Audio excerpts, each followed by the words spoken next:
Got no money on my mind, got no money on my mind, got no money on my mind. I am so good at pretending. Keep on smiling in my tiny bubble, like a movie without ending. Spending time like it was going backwards. Posters covering my walls, but they fall down. Diving deeper in the books that we read. This is taking a quick little wipe down bath in the van. I probably could have taken my clothes off for this part, but I don't know. Sometimes just the little wipe down feels so freaking good. Good morning, everyone. I'm super glad that my hair is back being like so short, because now it's just so easy to do. I let it grow long for a while. What a pain in the butt that was. Okay, I think we're all coffee infused, looking good. Now it's time to start this video, I think. All right, let's do it.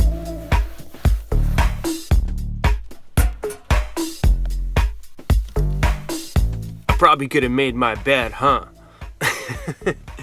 I was just thinking now, I really think I'm going to be putting a mirror right there on that side, because I always have a tendency of using my phone to shave my face and stuff like that, and I think a mirror right at that point would be a perfect place for it. Anyway, today I want to talk to you guys about quitting the damn day job. And I sat here, I figured it all out on paper. So if you see me looking down with my nerds on, you know I'm just reading.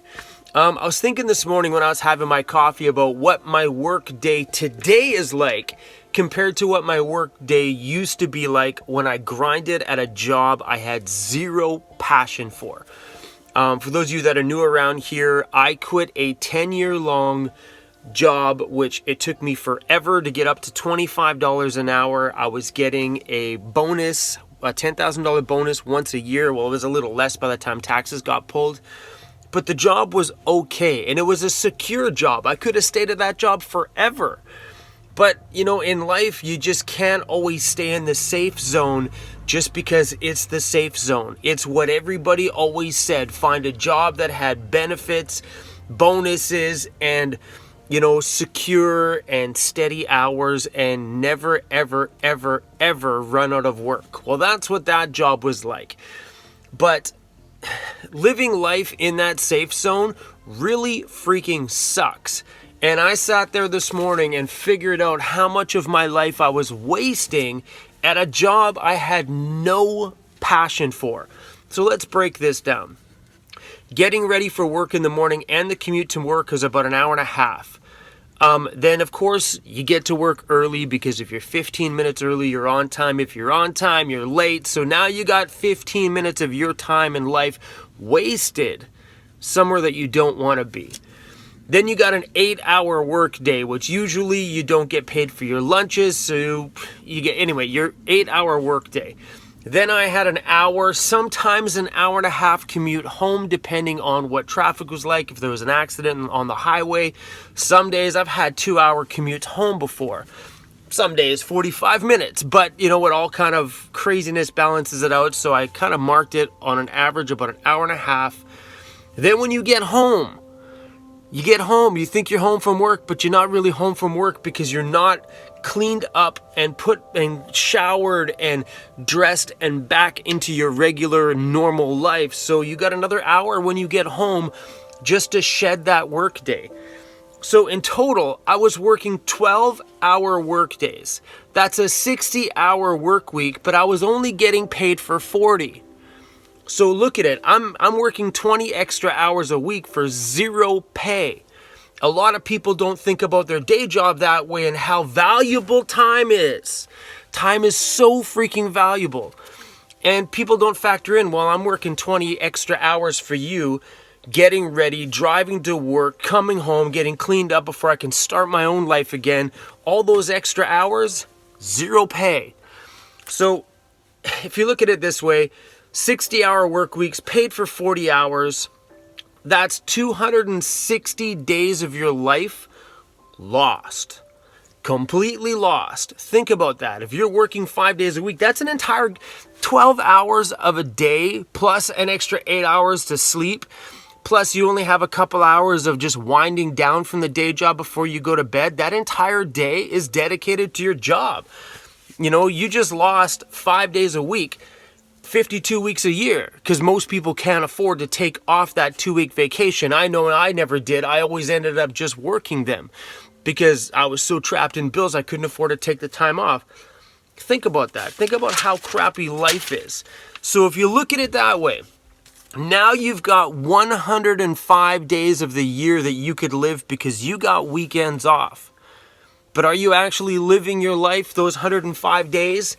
And that's really kind of shitty. 365 days in a year, and you only get to live 105 of it for you? But here's the reality part.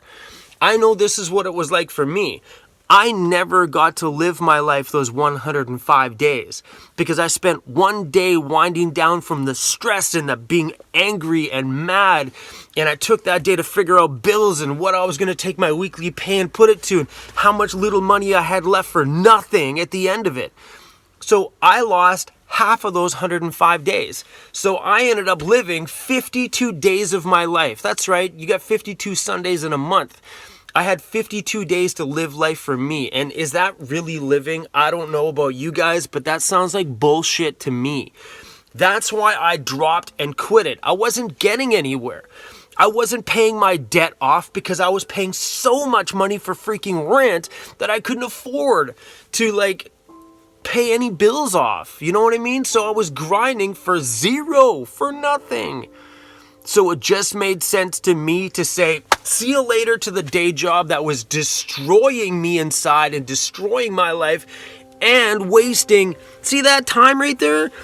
Time. Wasting time on something I felt no passion for. My grandparents did that, and everybody I know, their parents did that. I wasn't about to do that to myself. I was 40 years old, for freak's sakes. I was over 40. But I was in my 40s, and I wasn't about to pull what I see all the past generations do, and that's kill myself, kill my time, and kill everything to make a few dollars to pay the big boss, aka rent and all that other stupid stuff that you felt like you had to have, car payments and so on and so forth. It wasn't worth the day job. So when you take a look at life, and you minus out your rent and realize how much less time you would have to work, you'd still have to work. You still got to make money, guys. But how much less time you would have to work if you could cut out your rent, they could still work. They could work as much as they want, or they could work as little as they want because the cost of living is so freaking small. So the reason why I wanted to bring this up is because a lot of people don't factor in some of the things that go on with their lives and their jobs. I know not everybody here hates their job. Some people feel great passion for their job, and that's a beautiful thing. That's the job you want to have. You want to be able to wake up every day and do what you love, and that's it. You know, wake up every day and build your success. Don't wake up every day and go grind for some person and do a job you have no passion for because they're getting successful. You're not. You're not going anywhere. You're doing nothing but grinding to make his dream a reality and his dream a full-blown success. So find yourself something in life that you feel great passion for because it will change everything. Like when I got into the van, I quit the job, cut out my biggest expense so I could really put my life in a bit more reality, and I wanted more fun. So for me to get into the van and cut out the for me to get in the van and cut out that $1,300 a month I was paying for rent, plus you got all the extras and gas and so on and so forth and all that commuting and stuff that you had to pay for just to get back home.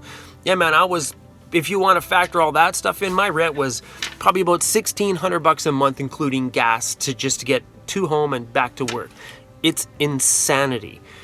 So when I removed the day job, it allowed me to make a lot less money. So that's where I shouldn't even talk about this part because my situation's a little different. I'm making money online on the internet, on YouTube, and I never expected this when I quit my day job. I never quit my day job and said, look, I want to make videos. That's what I want to do. Things just fall into place when you have the time to follow the passions that you have in your heart.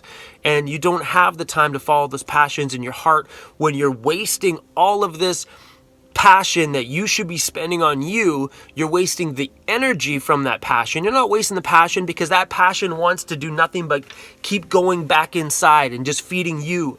But what happens is, because you're not using that passion for what you want to do, the energy from this passion is being wasted on a day job. So when you get home, all you do is sit there and think about those dreams. You don't have the energy to act upon those dreams anymore. So all I want for you guys to take from this video is just to really take a look at your life and the time you freaking spend. That's why I put that 2:35 a.m. right here, because it's a dead reminder to me that time is so freaking precious. Don't waste it on things that aren't like just so freaking beautiful in your world. And your day job, if you don't like it, get out, period. Things will work themselves out, and that's the truth. If you've got passion in here for something else, that's what you need to focus on. And you need to focus on that today, right here, right now. Don't waste your time, man. I did forever, and I thought there was no out. I didn't think that I could ever get out of the day job because of my debt. But it's insane that what happens when you move into a van, which you guys clearly want to, or thinking about, it's crazy how much extra money you have when the first of the month comes and you're like, oh, I have money for rent. What do I do with it? I get to put it in my own freaking pocket. And that is an incredible thing. So for me, what I did is when I had that $1,300 on the first, I kept hucking it at debt. I cleared my debt. I wouldn't be debt free today if I didn't get into the van. So whatever you're thinking about doing, guys, don't let the thoughts in your mind stop you from taking over your life, because the thought in your head is the one that's stopping you.